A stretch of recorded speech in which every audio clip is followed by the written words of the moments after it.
조합제 TV 시청자 여러분 안녕하십니까? 2018년 11월 4일입니다. 내일 한국 시간으로는 내일, 미국 시간으로는 모레가 되겠네요. 11월 5일에 미국에 중간선거가 있습니다. 상원, 하원, 그리고 주지사 선거가 있습니다. 이 선거에서 트럼프 대통령이 어떻게 되느냐 하는 것이 한반도 정세에도 영향을 끼칠 것입니다. 지금 여론조사로는 하원은 민주당이 다수당을 차지할 가능성이 있다. 여론조사를 보면 그렇습니다. 상원은 계속 공화당이 다수당을 차지할 것 같다. 종합하면은 트럼프가 참패는 하지 않을 것이다. 그 이유는 역대 최고라는 평가를 받고 있는 경제입니다. 경제가 놀라운 속도로 성장하고 실업률이 3%대로 떨어졌습니다. 이렇게 되니까 백인층에서 압도적인 트럼프 지지 세력이 형성이 되었습니다. 특히 백인들 중에서 대학을 졸업하지 못한 백인들, 고학력자는 백인들도 민주당 지지가 많습니다만 대학 졸업하지 못한 백인들의 트럼프에 대한 지지는 아주 높습니다. 그리고 트럼프는 이것을 이용을 해가지고 이 백인 중산층이 가장 화를 내고 있는 부분들을 다 건드리면서 아주 선동적인 선거운동을 열심히 하고 있습니다. 특히 이민 문제에 대해서 단호한 태도를 취하고 있는데 여기에 대해서 백인층이 박수를 보내고 있습니다. 아이러니죠. 사실 미국이 인디안들의 땅이었지 언제 백인의 땅이었습니까? 1492년 콜럼버스가 아메리카 대륙에 상륙한 이후에 몰려온 유럽 사람들이 인디안들을 살육하고 몰아내고 해서 지금 남북 아메리카의 주인이 되었습니다. 그러다 보니까 이민자들이 많이 들어왔죠. 지금 이민자 통계로는 미국에서는 독일계 이민이 제일 많습니다. 독일, 아일랜드 뭐 이런 사람들이 많은데 나중에는 이제 아시아 사람들이 많이 들어갔고 우리 교민들도 많고, 그런데 먼저 온 백인들이 특히 백인들의 핵심인 앵글로 색선족, 이 사람들이 주인 행세를 하면서 이젠 더 들어오지 말라, 불법 이민을 막고 있는 이런 문제에 대해서 진보층, 미국의 진보층은 한국의 진보 세력과 성격이 파리합니다만 그 사람들은 비판적이지만은 다수 백인들은 지지를 보내고 있습니다. 선방을 한다 이렇게 추측이 됩니다. 선방한다는 것은 참패하면 것이죠. 집권당이 중간선거에서 이긴 예가 별로 없습니다. 자, 이렇게 되면은 그 다음에 선거 이후에 트럼프는 한반도를 어떻게 요리할 것이냐 이미 이야기를 했습니다. 핵 문제 해결에 시한을 두지 않겠다고 했습니다. 동시에 북한에 대한 제재는 계속하겠다고 했습니다. 북한이 핵실험과 미사일 실험을 하지 않는 한 북한에 대한 군사적 조치는 취할 수 없게 될 것입니다. 또 그렇게 할 필요도 없게 될 것입니다. 가장 중요한 것은 대북 제재는 계속한다는 거죠. 그리고 트럼프는 이제는 한반도 정세, 북핵 문제를 선거운동 차원에서 이용하려는 생각이 거의 줄어들지 않을까 생각합니다. 물론 2020년에 대통령 선거가 있습니다만 그때까지는 아직 2년이 남았습니다. 이 2년 기간에 깝깝해지는 사람이 있을 것 같아요. 그동안 김정은이가 화려한 외교를 했는데 지금 돌아보면 손에 잡히는 게 별로 없습니다. 손에 잡히는 게 있으려면 대북 제재가 해제가 되든지 대한민국이 적극적으로 북한에 퍼주기를 해야 되는데 그 둘 다 되지 않고 있습니다. 왜 되지 않을까요?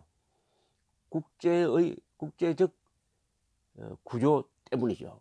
국제적 남북 간에는 민족 평화 뭐 이런 걸 앞세우면은 서로 대통령과 김정은이가 만나고 부둥켜 안고 화려한 미사 여구의 선언문을 발표할 수가 있지만은 거기서 더 나가기가 어렵게 됐습니다. 바로 국제적 북핵 문제가 기본적으로 세계적 문제고 국제 문제가 되었으므로 문재인 정권이 뭘 한다고 해서 세계가 따라오지 않습니다. 문재인 대통령이 최근 유럽을 순방을 하면서 그 장벽을 몸으로 느꼈을 것입니다. 성과가 없었어요. 북한에 대한 제재 완화에 대한 동감은커녕 오히려 반발만 샀습니다. 왜냐? 북핵 문제는 기본적으로 핵무장한 북한과 세계 전체의 대결입니다. 세계 질서를 주도하는 미국 그리고 유엔 안보리가 김정은에 대한 제재를 풀 뜻이 없고 더욱더 강화하려고 하는 지금 노력이 이루어지고 있습니다. 김정은과 세계의 대결입니다. 기본적으로는. 그런데 문재인 정권은 김정은 편에 서고 싶죠.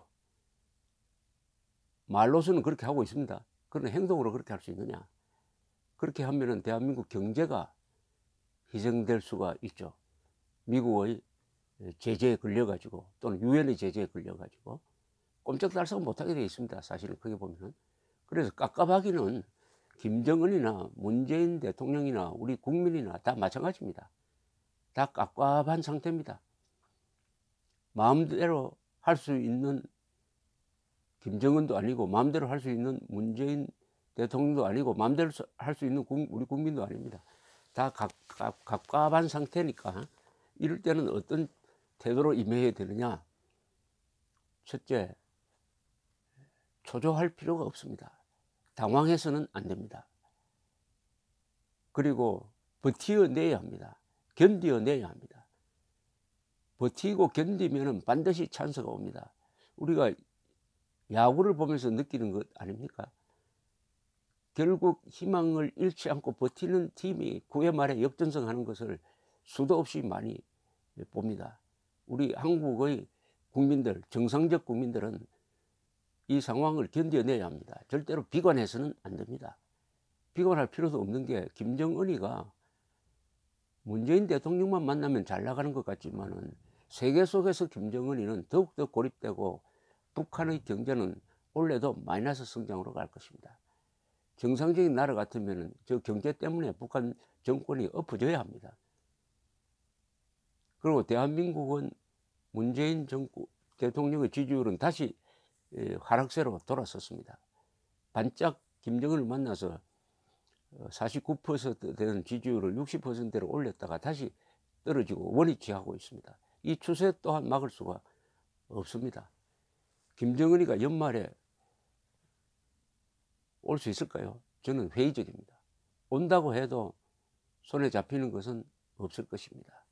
와서 통일선언을 한다고 하면은 그때는 국민들이 피부로 좀 느끼는 게 있을 것입니다. 샘물과 오물을 섞어서 같이 들이마시자는 것이 연방제라는 사기극입니다. 북한 농당정권이라는 오물과 대한민국이라는 샘물을 섞어서 들이마시면은 뭐가 나옵니까? 그것을 피부로 느낄 때 우리 국민들은 관념에 잘 속지만은 피부에 피해가 생기면 가만히 있는 국민들이 아니죠. 견뎌내야 합니다. 그리고 김정은이가 또다시 코로나에 몰려 있습니다. 시진핑이가 김정은을 본격적으로 도울 수가 없다는 것도 확인되고 있습니다. 시진핑은 사나운 트럼프를 더 이상 자극해서는 안 되겠다. 트럼프 또한 김정은이가 태도가 바뀐 거는 싱가포르에서 나를 만났을 때는 핵을 포기하겠다고 했는데 그 뒤에 태도 바뀌었다. 이거는 시진핑 때문이다. 이렇게 딱 시진핑을 지목을 하고 있습니다. 주의를 하라는 거죠. 문재인 대통령이 할 수 있는 일은 최고치를 했습니다. 남북 군사 합의서가 포함된 평양 선언문을 국무회에서 비준을 해가지고 법적 효과를 부여했다고 했습니다. 이건 명백한 헌법 위반입니다. 선언문을 법률 문서로 비준하는 것은 불법입니다. 그 내용이 반드시 국회 동의를 받아야 될 내용이 많습니다. 국민투표를 해야 될 사안이에요. 이것을 국무회의에 자기 편들끼리 앉아서 비준한다고 해가지고 법률적 효과를 낸다? 그것이 법률적 효과를 내면 대한민국은 망하게 돼 있습니다. 해체되게 돼 있어요. 그것이 가능하겠습니까? 물론 시도는 하겠죠. 그러나 현실이 있습니다. 현실은 뭐냐? 대한민국이란 현실이죠. 민족 경제의 균형 발전, 그 말 그대로 한다면은 대한민국은 1인당 지금 3만 달러, 국민 소득이 3만 달러인데 16,000달러까지 내려갈 때까지 북한에 퍼주어 가지고 남북한이 16,000달러로 키를 맞추도록 만들어야 되는데, 그렇게 하면 우리 국민들이 가만히 있습니까? 불가능합니다. 실천 불가능합니다. 이럴 때 우리 국민들이 믿고 견디는 힘이 있어야 합니다. 그것은 사실입니다. 헌법입니다. 과학입니다. 대한민국이라는 문명을 뒷받침하고 있는 것이 헌법, 사실, 과학입니다. 문재인 정권은 헌법도 파괴하고 위반하고 사실을 부정하고 그리고 과학에 도전하고 있습니다. 그러니까 이길 수가 없는 것이죠. 과학에 도전해서 이긴 사람이 있습니까? 사실을 부정해서 이긴 사람 있습니까? 1 더하기 1은 4라고 우겨서 잘 되는 사람 보았습니까? 헌법을 위반하면은 탄핵, 고발 당합니다. 헌법은 깨어나면 힘이 있습니다. 우리 한국의 애국 시민들은 이제 헌법, 사실, 과학, 이 힘을 빌려야 합니다. 이 힘을 어떻게 동원할 것이냐, 여기에 고민이 집중되어야 한다고 생각을 합니다. 무엇보다도 우리 나라를 걱정하는 국민들은 애국자가 되어야 합니다. 애국자와 민족주의자의 차이가 있습니다. 민족주의자는 다른 민족에 대한 정오심, 적개심, 경계심을 앞세우는 사람들이 많습니다. 그런 민족주의는 말은 근사하지만 결국 인종주의, 종족주의로 갈 가능성이 높습니다. 애국자는 뭐냐? 다른 민족에 대한 적개심보다는 조국에 대한 자랑과 사랑을 앞세운 사람들입니다. 조국에 대한 자랑과 사랑. 조국을 사랑하니까 조국을 공격하는 북한의 노동당 정권과 남한의 친북 세력, 종북 세력을 비판하는 것이죠. 사랑이 앞서야 합니다. 정오심이 앞서면 자신을 망칩니다. 그리고 버텨내려면 희망을 만들어내야 합니다. 그 희망은 싸우는 사람들을 만들어내야 합니다. 싸우는 조직을 만들어내야 합니다.